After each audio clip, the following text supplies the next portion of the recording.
Barcelos, Minho.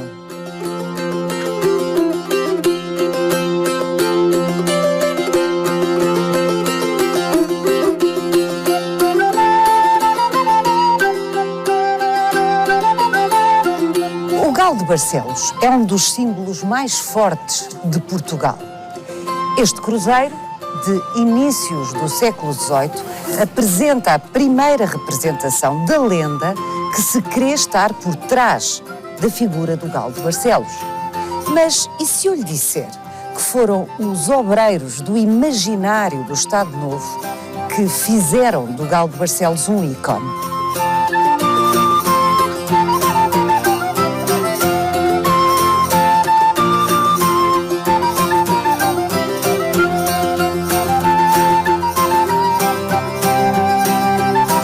A Barcelos existe com expressão monumental desde o século XIII e é uma das passagens mais importantes dos caminhos portugueses de Santiago.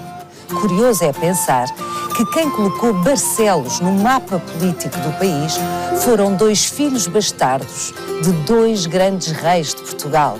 Um filho natural de Dom Dinis e um filho natural de Dom João I. Vai querer saber mais?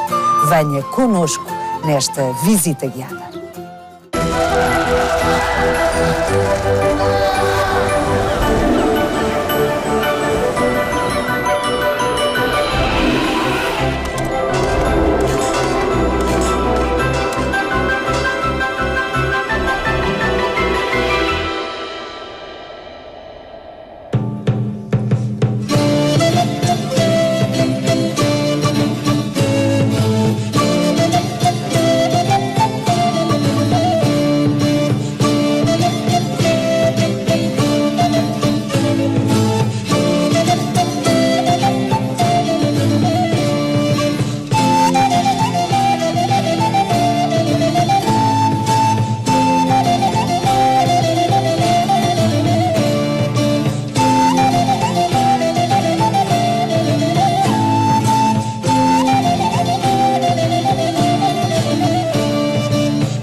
Paulo Almeida Fernandes.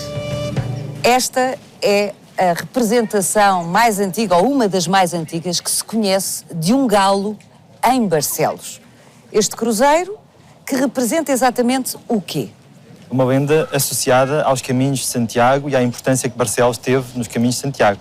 Um pai e um filho, dois peregrinos galegos, que estavam a fazer a peregrinação pelo caminho português e, ao passar por Barcelos, conta a lenda, ficaram alojados numa estalagem aqui perto de Barcelos, do outro lado, em Barcelinhos. Enfim, parece que o filho era um rapaz muito bem apessoado e a estalajadeira tomou-se de amores por ele. Mas não foi correspondida, porque, evidentemente, o rapaz estava na peregrinação e, portanto, tinha apenas como foco a chegar a Santiago de Compostela.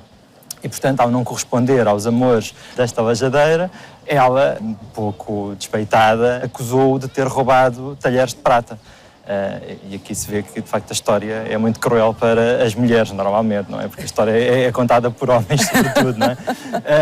O que é certo é que os peregrinos, no dia seguinte, fizeram-se à estrada, mas, soado o alarme de que tinham roubado os talheres de prata, foram condenados à morte.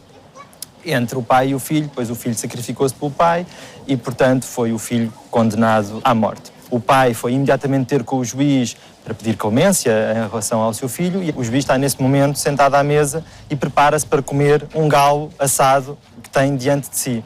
E, perante a insistência, responde: para o seu filho ser considerado inocente, terá este galo de cantar. E, claro está, a lenda conta-nos que o galo imediatamente se levantou do prato onde estava já assado e cantou. E perante aquele prodígio, perante aquela maravilha, o juiz imediatamente pôs-se ao caminho da forca, onde já o peregrino estava a ser enforcado, e percebeu que já iria chegar tarde, mas mesmo assim correram, ele e o pai correram até à forca e quando chegaram à forca viram que o peregrino não tinha sido enforcado, ou seja, estava de facto com a corda ao pescoço, mas estava suspenso pelas mãos de Santiago. Exatamente. E é isso que representa aqui. Exatamente, é o que está aqui representado. Cristo em cima, evidentemente, o galo, a primeira representação, ou uma das mais antigas que se conhece, de um galo em Barcelos, com este protagonismo, e o enforcado. E embaixo é o Santiago, porque vemos que ele tem o bordão, tem a cabaça e tem a sacola, que são as insígnias dos peregrinos. Então, Paulo, podemos presumir, observando este cruzeiro do século XVIII com este baixo relevo, que a lenda deste peregrino é a que está na base do Galo de Barcelos. Não exatamente. Isso então... é muito interessante. É, porque a história tem destas ironias, não é? Temos, de facto, a circunstância de Barcelos estar ligado a dois modelos de galo. Temos esta lenda e depois temos uma construção que é já do século XX em torno dos galos de Barcelos. E como essa figura passa a ser um ícone de Portugal durante o Estado Novo. Estamos numa zona rural. E ao longo do tempo, os oleiros foram um importante grupo do artesanato desta região e representaram muitos animais em objetos de barro, entre os quais os galos, mas também outros. Começaram por ser uns galos muito pequeninos e depois foram aumentando. E é quando os galos, de facto, têm já uma projeção importante na olaria local, que se dá a circunstância de, em 1931, estamos na aurora do Estado Novo. E o jornalista Artur Maciel estava a organizar nessa altura um congresso internacional chamado a Gala das 15 Nações, um congresso que trazia a Portugal vários dirigentes de outros países. E pretendeu oferecer uma série de objetos identitários de Portugal nessa altura. E escreveu ao pintor Manuel Couto Viana, pedindo-lhe para ele comprar uma série de objetos nas feiras do norte do país, objetos em barro, claro. E há uma nota interessante de Leitão de Barros, nessa correspondência trocada entre eles. O Leitão de Barros lembrava-se de uns galos muito grandes que tinha visto numas feiras onde esteve. E o pintor Manuel Couto Viana acabou por gastar os 400 escudos que lhe deram na feira de Barcelos e comprou uma série de galos que depois enviou para Lisboa. Bom, não sabemos exatamente qual o sucesso que os galos tiveram nesse congresso, mas sabemos que o António Ferro, um dos ideólogos do Estado Novo, gostou bastante dos galos de Barcelos. Tanto que, 4 anos depois, em 1935, numa feira internacional em Genebra, o galo de Barcelos faz a sua aparição internacional como ícone de Portugal e ícone do Estado Novo. E, portanto, a partir daí começa-se a divulgar o galo de Barcelos como nós hoje o conhecemos, não é? Um galo muito estilizado, sobretudo preto e depois muito, muito decorado com uma pintura à mão.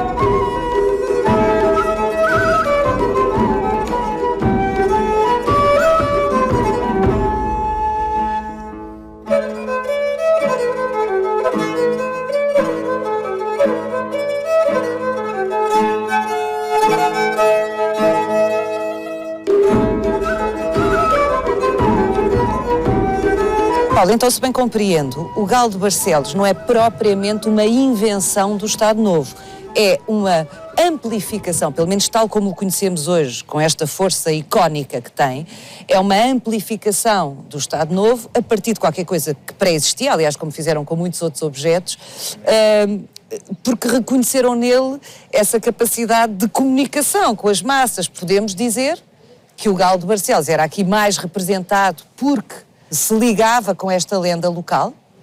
É muito possível e, aliás, é preciso chegar depois ao ano de 1963 para que o etnógrafo Fernando Pires de Lima tenha ligado a lenda do Galo de Barcelos com a tradição oleira local, que vem do século XIX e até inícios do século XX.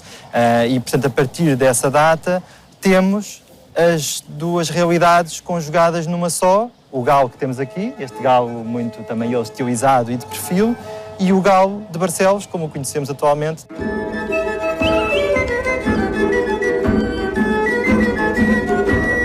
De acordo com o que nos conta, temos aqui 3 realidades. Temos uma lenda, temos uma representação popular de um galo com caráter sistemático nesta região, e temos a reinvenção desse galo, transformando-o em ícone pelo Estado Novo. A relação entre a lenda e o galo, na verdade, foi estabelecida pelos etnógrafos. Nada nos garante que, de facto, na base desta representação sistemática do galo nesta região esteja esta lenda, ou garante? Não, nada garante. No fundo, conta-se a história já no final, não é? E juntando as várias peças numa só. Falta-nos, de facto, o elo de ligação entre a lenda e a tradição popular de retratar o galo de Barcelos.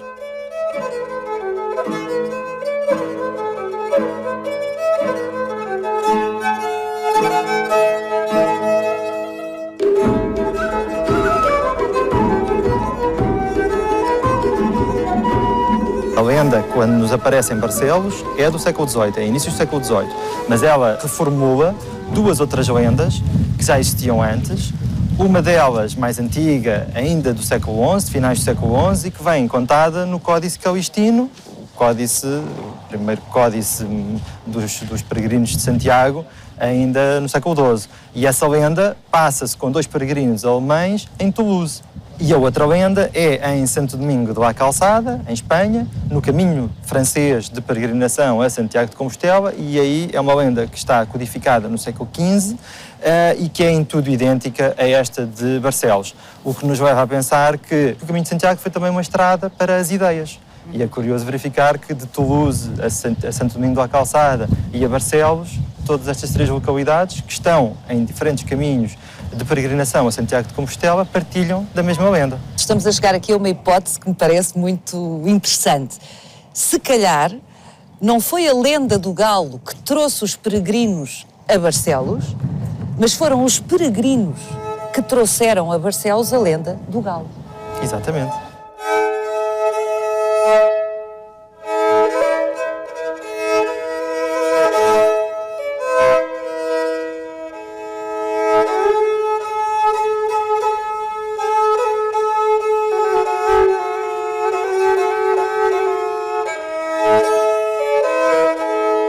A partir da exposição do Mundo Português, de 1940, em que o galo de Barcelos teve um destaque imenso no pavilhão regional, houve uma multiplicidade de oleiros que começaram a fazer galos em série, e como ainda hoje vemos na Feira de Barcelos, todas as quintas-feiras, eles lá estão nas bancas. E é curioso verificar que, fim do Estado Novo, essa tradição não cessou. E não cessou tanto do ponto de vista do artesanato local, que eles continuam a ser realizados, como de artistas contemporâneos que estão a reformular um pouco esse ícone um bocadinho datado do Estado Novo e estão a transformá-lo num objeto da contemporaneidade.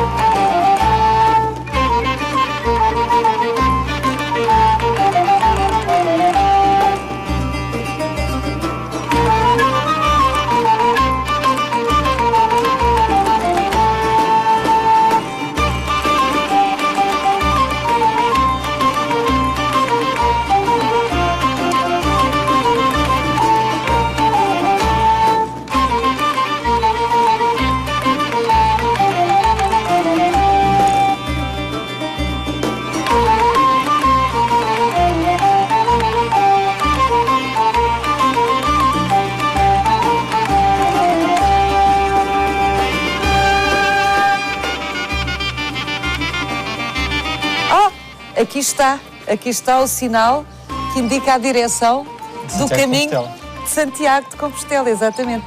A seta amarela é Santiago de Compostela. Exato. E a seta azul é Fátima. Direção Fátima. Seta amarela, vamos encontrar isto ali à frente há mais. Sim. Até Santiago. Até Santiago. É incrível.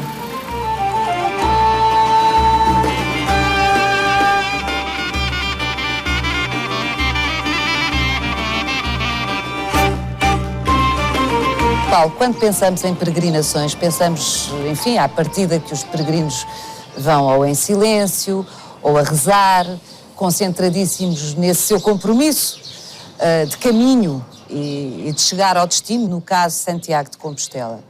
Mas, de facto, as pessoas conversam umas com as outras. E nessas conversas, como o Paulo já observou, há trocas de informação. Exatamente, os caminhos de Santiago são uma autoestrada cultural, porque nos caminhos de Santiago encontramos pessoas de todas as nacionalidades, de todos os estratos sociais. É de facto uma das peregrinações mais democráticas, se assim pudermos chamar, e foi assim sempre ao longo dos tempos. Aliás, os caminhos de Santiago foram declarados como itinerário cultural, está na base da identidade europeia pelo Conselho da Europa em 1987. Isso é interessante. E é com base nessas trocas culturais que podemos colocar a hipótese de a lenda do Senhor do Galo, que aqui existe em Barcelos, ter vindo de outras paragens, porque ela está já documentada no século XV em Espanha, em Santo Domingo de la Calçada, e no século XI, finais do século XI, em Toulouse, em França. Daí aquela ideia de há pouco, talvez não tenha sido a lenda do Galo a chamar peregrinos a Barcelos, mas que tenham sido os peregrinos a trazer a lenda do Galo para Barcelos. Quando é que surgiu este percurso? Os caminhos de Santiago são uma das mais maravilhosas construções da Idade Média, porque, de facto, preciso pensar um bocadinho no maravilhoso medieval e num mundo que já não é o nosso. O pertenço túmulo de Santiago, em Santiago de Compostela, foi descoberto lendariamente na década de 20, 30 do século IX. Século IX? Século IX, ainda reinando Afonso II, o Magno das Astúrias, numa época ainda longe de haver Portugal. E imediatamente a seguir há uma série de igrejas que são dedicadas a Santiago.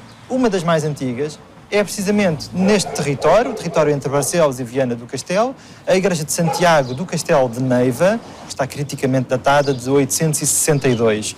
E, portanto, presume-se que essa tenha sido logo uma das primeiras manifestações do culto a Santiago. Logo aí começam as peregrinações a passar por Barcelos e por este território que virá a ser Portugal. Aliás, dois dos peregrinos mais remotos e mais importantes foram o conde Dom Henrique e a condessa Dona Teresa, pais de Dom Afonso Henriques, que foram peregrinos a Santiago de Compostela em 1097. Quando vemos hoje os peregrinos, eles de facto inscrevem-se nesta tradição de mais de 12 séculos, não é? E a partir das peregrinações dos condes portucalenses, há uma longa série de reis portugueses que foram peregrinos a Compostela, desde Dom Afonso II até o Dom Manuel, passando evidentemente pela Rainha Santa Dona Isabel de Aragão, que se fez sepultar como peregrina, ou com as insígnias de peregrino, com o bordão, que levou a Santiago de Compostela.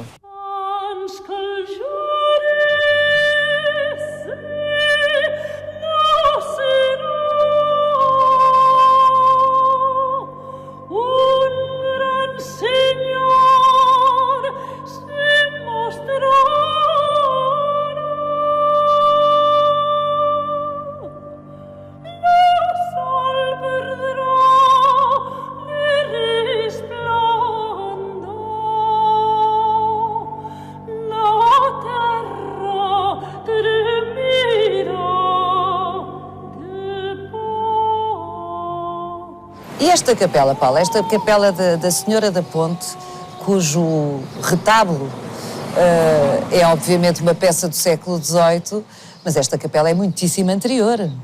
Sim, esta capela foi construída em 1328 por um chantre, uma dignidade episcopal da Catedral de Braga, e desempenhou um papel muito importante no acolhimento aos peregrinos. Ela está do lado de Barcelinhos, portanto está imediatamente antes da ponte que leva a Barcelos, e era aqui que muitos peregrinos, chegando, pernoitavam e encontravam acolhimento no seu alpendre, que não tinha esta configuração que nós hoje vemos, mas que Duarte de Armas representa em inícios do século XVI, com uma capelinha muito pequenina, e o alpendre era bem maior que a capela. E, portanto, era apenas uma capela devocional, mas que tinha o alpendre onde os peregrinos se acolhiam.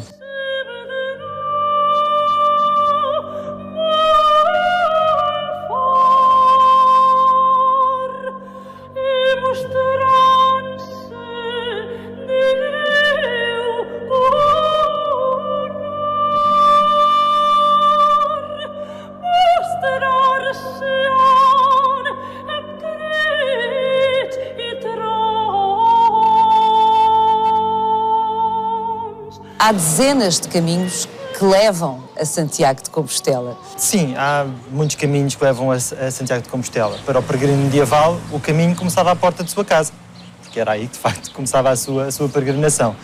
Mas, ao longo dos séculos, foram-se estruturando diferentes caminhos padronizados, com mais-valias para os peregrinos, com melhoramentos nos trajetos, com pontes, com albergarias. O caminho primitivo ligava a capital do reino à altura, portanto, Oviedo, o reino das Astúrias, até Santiago de Compostela.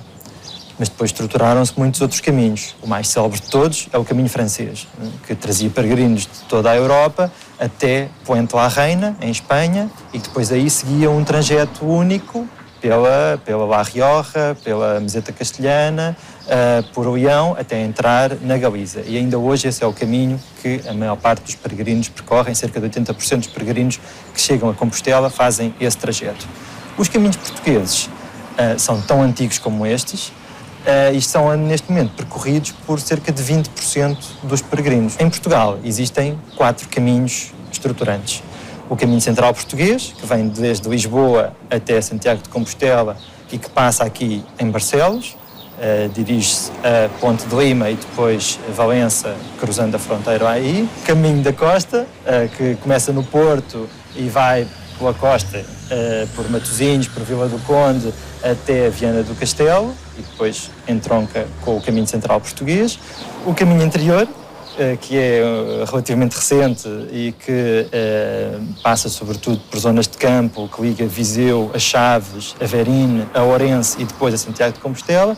E o quarto caminho, quanto a mim é o mais interessante de todos, que é o caminho de Torres, que começa em Salamanca e passa pela Beira Alta, vai a Lamego e depois entronca aí numa das estradas medievais mais concorridas do país, até entroncar em Ponte de Lima. E depois de Ponte de Lima temos Valença e a fronteira até Tui, e depois é sempre o mesmo caminho até Santiago. Então, se o percurso que atravessa Barcelos é apenas um dos 4 caminhos portugueses, porque é que é considerado tão importante? É a principal estrada medieval do norte de Portugal.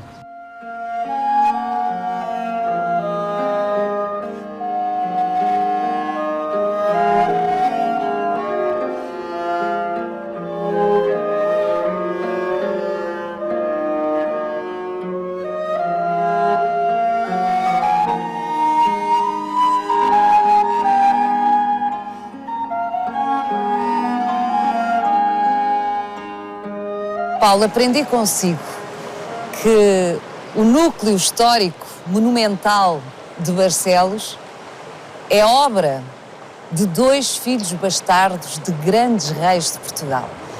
Sublinhe-se que, até ao século XVIII, XIX, ser filho bastardo não tinha a conotação pejorativa que tem hoje, e sobretudo ser filho bastardo de um rei. É verdade, de facto a moralidade era outra e, falando de reis, era importante que tivessem muitos filhos para precaver a sucessão. Claro que houve alturas em que os filhos bastardos levantaram problemas de sucessão. Aqui falamos de 2 filhos bastardos de grande importância da Idade Média portuguesa.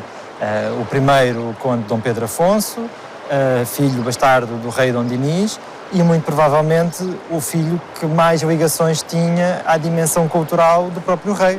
Nós sabemos que Dom Dinis foi um rei trovador e um rei poeta, e o conde Dom Pedro Afonso foi provavelmente um dos filhos de Dom Dinis que levou mais longe essa dimensão cultural e que tantas marcas deixou na nossa Idade Média.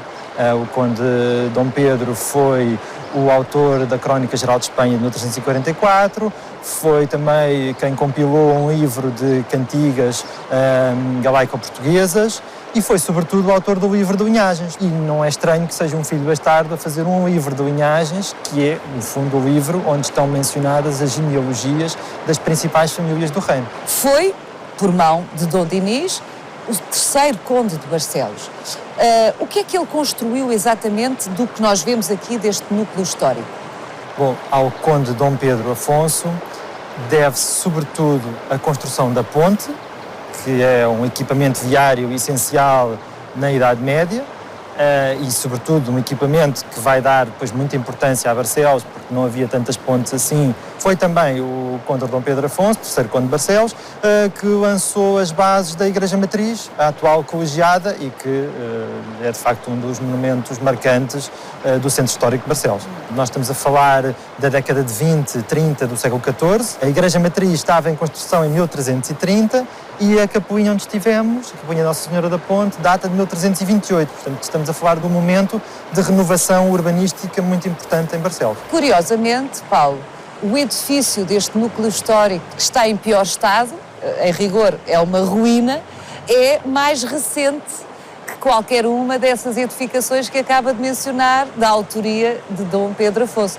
O Paço é do século XV e é devido a outro dos filhos bastardos da Casa Real Portuguesa. Exatamente, estamos a falar do conde Dom Afonso, Oitavo conde de Barcelos, e que era filho bastardo de Dom João I, mas foi um dos homens que mais esteve ao lado do seu pai e até do seu meio-irmão, o Dom Duarte. É um homem que foi um herói de Ceuta, da conquista de Ceuta, de 1415, e foi graças a essa intervenção que o pai o dotou de largas benesses, incluindo o título de conde de Barcelos, e foi ele que mandou construir aquele paço que hoje está numa ruína, mas não só aquele paço, também o Paço de Guimarães, o Paço dos Duques de Guimarães, um dos monumentos mais visitados do país, também se deve a este conde Dom Afonso. Conde Dom Afonso, que foi um dos homens mais poderosos do reino, porque ele não só era filho bastardo de rei, como casou com a filha de Dom Nuno Álvares Pereira. E, portanto, juntaram-se aqui as duas principais casas do país. E é daqui que surge a Casa de Bragança, que depois vai dar origem à nossa quarta dinastia. É o primeiro Duque de Bragança. É o primeiro Duque de Bragança e depois vai dar origem à nossa quarta dinastia.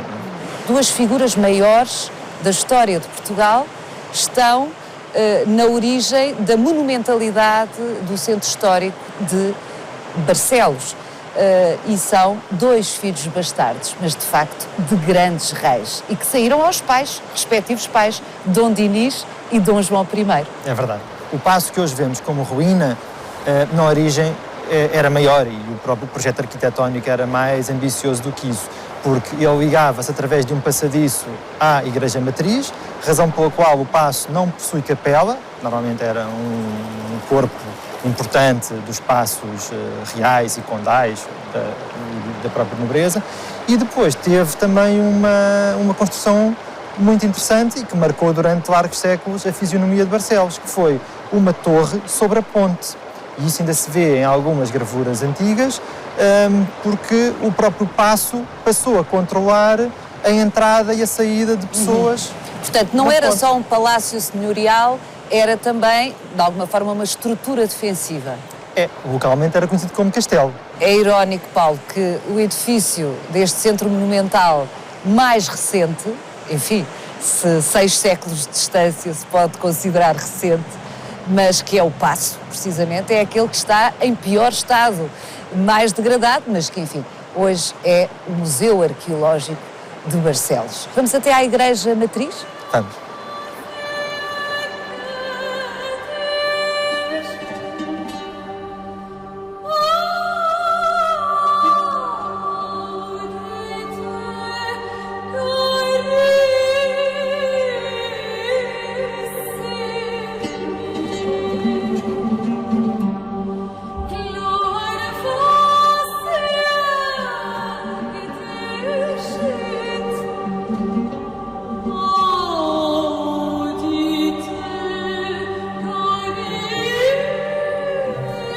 Que bela igreja, Paulo, esta que Dom Pedro Afonso, filho natural de Dom Dinis, mandou construir em Barcelos, a sua igreja matriz.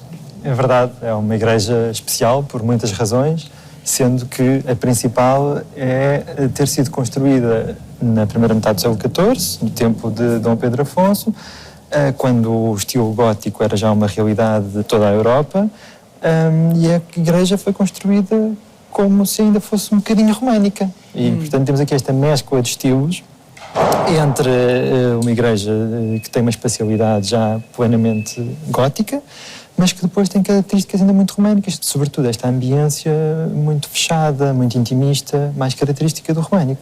Evidentemente, toda a decoração da igreja é posterior, é do século XVIII, Sim, não é? do século, claro, a igreja é um organismo vivo e está ao serviço da comunidade e, portanto, ao longo do tempo vai sendo engrandecida com muitas obras de arte e com várias campanhas artísticas. A Igreja Matriz de Barcelos era um ponto essencial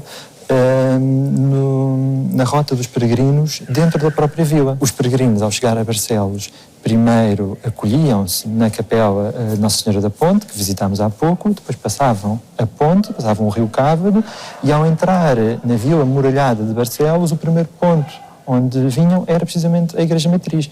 E aí está a simbologia da Vieira a lembrar-nos isso. Depois da Igreja Matriz, tinha um acolhimento no Hospital do Espírito Santo, que é mesmo aqui Paredes Meias com a Igreja Matriz. Hoje está integrado na Câmara Municipal de Barcelos. Que é um edifício também maravilhoso. É um edifício impressionante. Maravilhoso. Mas eu sei que tem uma história curiosa para nos contar ali no altar. Vamos lá. Vamos.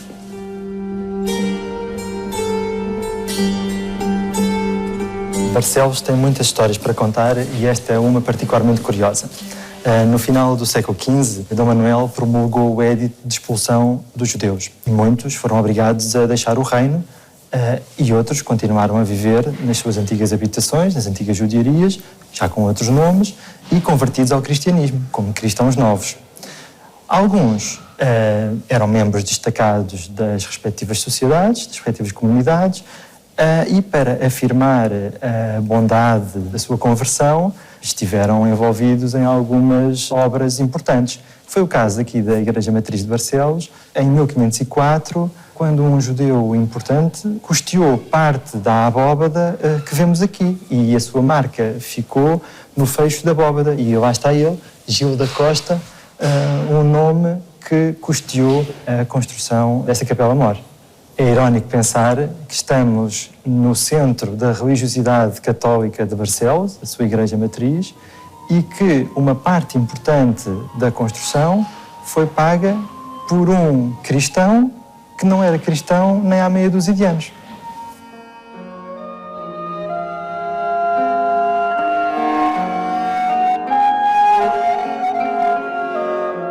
Siga-nos no nosso sítio e na nossa página de Facebook, onde encontra este e os outros episódios do Visita Guiada.